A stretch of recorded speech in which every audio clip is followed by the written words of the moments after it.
Movie की starting scene में 22 साल की एना रोक नामी लड़की को दिखाया जाता है। उसे अजीब तरह की एंजाइटी थी जिससे उसकी लाइफ पर काफ़ी बुरा असर पड़ा था। उसका अपने भाई के अलावा कोई नहीं था और वो अपने भाई को ही अपना सब कुछ मानती थी। बट कॉनरेड को कैंसर होता है एंड वो अपने लास्ट स्टेज पर था। उनकी कोई फैमिली नहीं थी और वो दोनों ही एक दूसरे का सब कुछ थे। इसलिए कॉनरेड अपनी सिस्टर को लेकर काफ़ी परेशान होता है। उसके अलावा ये भाई बहन इतने भोले हैं नहीं जितना दिख रहे हैं। कुछ तो ऐसा है जिसे वो अपने घर में छिपा रहे थे और मोस्टली वो किसी को जल्दी घर में आने नहीं देते थे। एक रात हम एना को एक पुरानी चाबी के साथ खेलते हुए देखते हैं। अचानक से वो एक अजीब सी आवाज़ें सुनती है। वो धीरे धीरे आवाज़ के पीछे जाती है, लेकिन ये कॉनरेड होता है जो बाहर बैठा हुआ था। वो एना को अपने साथ बैठने के लिए बुलाता है, लेकिन वो फ़ौरन मना कर देती है। सच तो ये है कि एना 10 साल से एक कदम भी बाहर नहीं निकली है। अगले दिन कॉनरेड के लॉयर आती है। वो कॉनरेड की आखिरी वसीयत के बारे में डिस्कस करने आई थी कि एना को उसके मरने के बाद क्या मिलेगा, लेकिन एना अभी इसके लिए तैयार नहीं थी। उसके बाद हम डैन नामी डिलीवरी गाय से मिलते हैं जो फैमिली के लिए हर सुबह खाना लाता है। कॉनरेड के अलावा डैन ही अकेला इंसान है जिससे एना को बात करना अच्छा लगता है। वो काफ़ी ज़्यादा अच्छा होता है और वक्त के साथ उसने एना का दिल भी जीत लिया होता है। जब वो बातें कर रहे होते हैं उन्हें कॉनरेड के रूम से चीखने की आवाज़ सुनाई देती है। एना भागकर अपने भाई के पास जाती है और उसे वापस से बेड पर सुलाती है। वो पूरा दिन एक दूसरे के साथ गुजारते हैं। कॉनरेड अचानक से अपने फादर के बारे में बातें करने लगता है और एना से उन्हें माफ़ करने के लिए कहता है, लेकिन इसे सुनने के बाद एना बहुत ही ज़्यादा गुस्सा हो जाती है।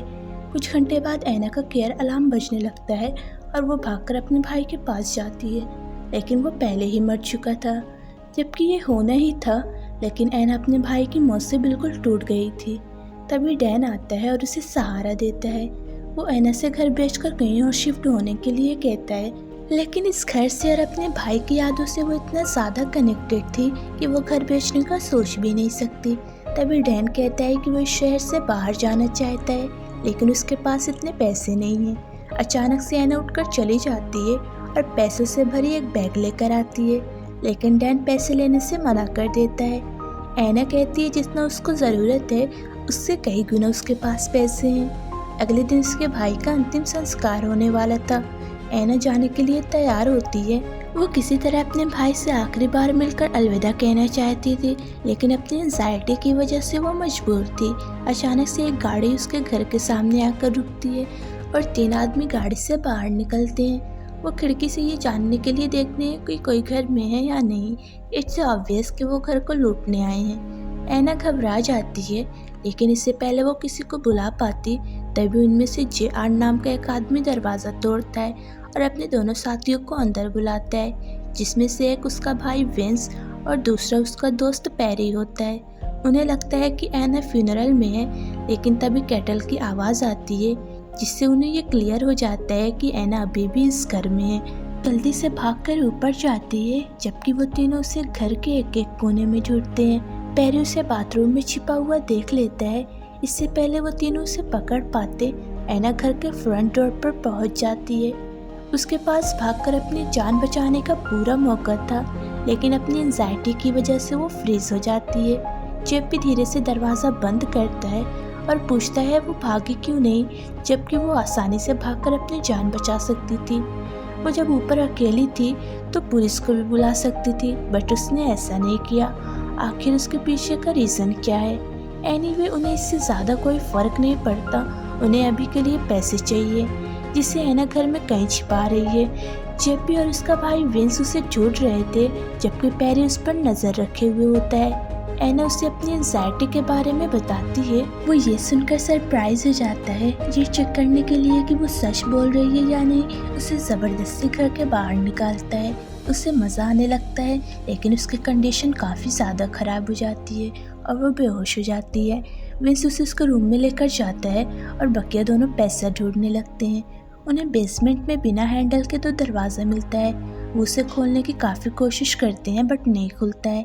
जिससे इतना क्लियर हो जाता है कि एना और कॉनरेड किसी भी सूरत इसको सीक्रेट रखना चाहते थे। दूसरी तरफ विंस एना को बार बार चेंज करने के लिए कहता है। वो इन तीनों में से सबसे ज़्यादा कमज़ोर होता है और पैसे के लिए किसी को कोई भी नुकसान नहीं पहुंचा सकता है। एना इसको नोटिस करती है और अपनी मदद के लिए उसे अपने जाल में फंसाती है, लेकिन वो एना की गलत नीयत को फौरन समझ जाता है। इससे पहले वो कुछ कर पाता तभी डिलीवरी गाय डैन आ जाता है। एना फ्यूनरल में नहीं थी इसलिए उसे देखने आया होता है। एना डैन को देखकर बहुत ज़्यादा खुश हो जाती है कि फाइनली कोई तो उसकी मदद करने आया। तभी विंस उसे उसके नाम से बुलाता है, जिससे इतना क्लियर हो जाता है कि वो लोग फ्रेंड्स हैं। जैसे उसे पता चलता है कि डैन भी उन लुटेरों के साथ मिला हुआ है, उसके गुस्से की कोई हद नहीं थी। वो भागकर नीचे जाती है और उनसे बहुत दूर कहीं दूसरी जगह छिप जाती है। दूसरी तरफ जेपी और पेरी डैन को मारते हैं, जिससे हमें पता चलता है कि वो उनके साथ इस घटिया काम में शामिल नहीं है। वो एना को बहुत देर तक ढूंढते हैं। पेरी गुस्सा हो जाता है और एना के पेट को मारने की धमकी देता है अगर वो अगले चंद सेकंड में अपने हाइड आउट से बाहर नहीं आती है। लेकिन एना फिर भी बाहर नहीं आती है, जिससे उसके पेट की भी डेथ हो जाती है। तभी बाथरूम में वो भागती है, जिससे वो आवाज़ कर देती है। विंस उसे पकड़ने ही वाला था, लेकिन एना चाकू से उस पर अटैक करती है, जिससे उसकी भी डेथ हो जाती है। वो दोनों अभी भी डैन से निपट रहे होते हैं, जिससे होश आ गया होता है। लेकिन खामोशी देखकर उन्हें इतना रियलाइज़ हो जाता है कि कुछ तो गड़बड़ है। वो विंस से कुछ बोलने के लिए कहते हैं, लेकिन उन्हें एना की विंस की बॉडी घसीटने की आवाज़ के अलावा कुछ भी सुनाई नहीं देता है। वो ज़मीन पर खून के निशान का पीछा करते हैं। आखिर में उन्हें विंस की बॉडी मिलती है। जेपी अपने भाई को पकड़कर रोने लगता है और वादा करता है कि वो उसकी मौत का बदला ज़रूर लेगा। अब ये मिशन रॉबरी से बहुत आगे बढ़ चुका था।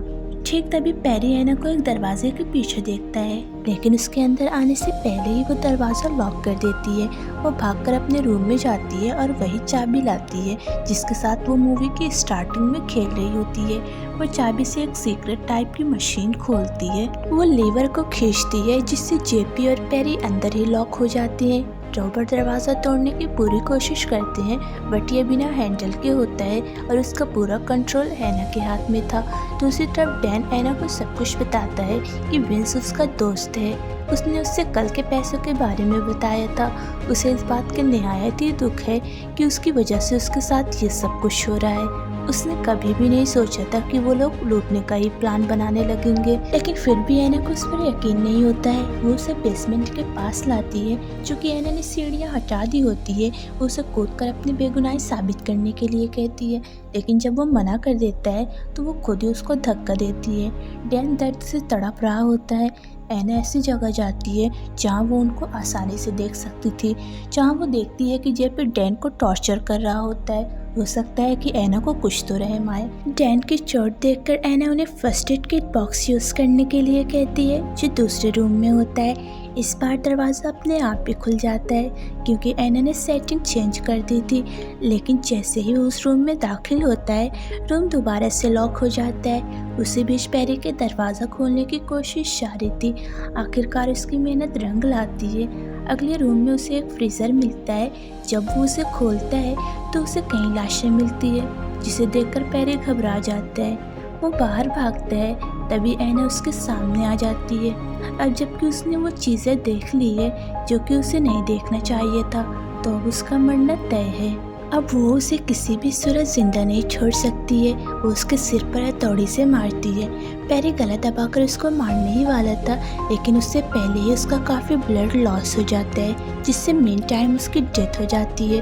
दूसरी तरफ डैन किसी तरह से दूसरे रूम में पहुंच जाता है और वो भी उन डेड बॉडीज़ को देख लेता है। ठीक तभी शार्लेट एना से मिलने आती है, क्योंकि वो उसकी कॉल नहीं पिक कर रही थी। एना प्रिटेंड करती है कि सब कुछ ठीक है एंड शार्लेट वहाँ से चली जाती है। उसके जाने के बाद एना बेसमेंट में जाती है, जहाँ वो डॉन को फ्रीज़र के पास देखती है। वो उसे कबर्ड में रखती है, जिससे वो उस रूम में आकर गिरता है जहाँ जेपी होता है। यहाँ हमें पता चलता है कि एना और कॉनरेड लोगों को ड्रग देकर इस रूम में लॉक करते थे। कॉनरेड उन्हें कबर्ड से टॉर्चर करता था, जबकि एना ये सारा तमाशा शीशे में से देखा करती थी। जेपी वजह जानना चाहता था कि उन्होंने ये रूम किस लिए बनवाया है और वो किसकी शर्ट पहने हुए है। तभी हमें पता चलता है कि ऐना के फादर उसे सेक्सुअली हरास करते थे तब से जब वो एक छोटी सी बच्ची थी। लेकिन तभी एक दिन कॉनराड अपने फादर का मर्डर कर देता है, जिससे वो ऐना के लिए एक हीरो बन जाता है। तभी से वो उन लोगों को अपने घर में लाते जो सेक्सुअल असल्टर थे और एक एक करके उनका मर्डर करते। ऐना कहती है उन्होंने जो कुछ भी किया वो बिल्कुल ठीक था, क्योंकि ऐसे घटिया लोगों को अपने किए की सज़ा मिलनी चाहिए। जेपी कहता है कि वो और उसके भाई दोनों ही पागल थे, जिसे सुनकर ऑब्वियसली उसे गुस्सा आता है और वो डैन को एक गन देती है और उससे जेपी को शूट करने के लिए कहती है। लेकिन जेपी उससे गन छीन लेता है और डैन पर ही शूट करने वाला था। ऐना उसे रोकती है, वो दरवाज़ा अनलॉक करती है और उन्हें जाने देती है। जेपी डैन को घर से बाहर ले जाने में मदद करता है, लेकिन वो इतनी आसानी से जाने वाला नहीं था, क्योंकि उसे तो अभी अपने भाई की मौत का बदला लेना है। अपने भाई की लाश देखकर रोने लगता है। डैन उसे लाख मना करता है कि जो हुआ सो हुआ, अब ये सब छोड़कर यहाँ से जितनी जल्दी हो सके भागे। जेपी घर के अंदर जाकर मिट्टी का तेल छिड़कता है। ऐना उसे पैसों से भरा हुआ बैग ला कर देती है और पैसे लेकर जितनी जल्दी हो सके जाने के लिए कहती है, लेकिन वो उसे लेने से मना कर देता है और उस पर अटैक करता है। ऐना ऊपर भागती है, लेकिन जेपी उसे पकड़ लेता है और उससे असल्ट करता है, ताकि उसके फादर ने उसके साथ जो कुछ भी घटिया काम किया है उसे याद आए और उसकी एंजाइटी बढ़ जाए। ठीक तभी डैन जेपी को आकर रोकता है। ऐना मौके का फ़ायदा उठाकर उसे शूट कर देती है। वो काफ़ी देर तक डेड बॉडी को देखते हैं। डैन कुछ कहे भी नहीं वहाँ से चला जाता है। ऐना घंटों लिविंग रूम में होती है। आखिर में वो घर से बाहर आने का डिसाइड करती है। आखिरकार वो अपने डर को कंट्रोल करती है और बिना किसी एंजाइटी के इजीली घर से बाहर आती है। आखिरी सीन में वो घर को आग लगाती है और चली जाती है। अब वो एक सीरियल किलर भी हो सकती है। Thank you so much for watching. I will see you in another video.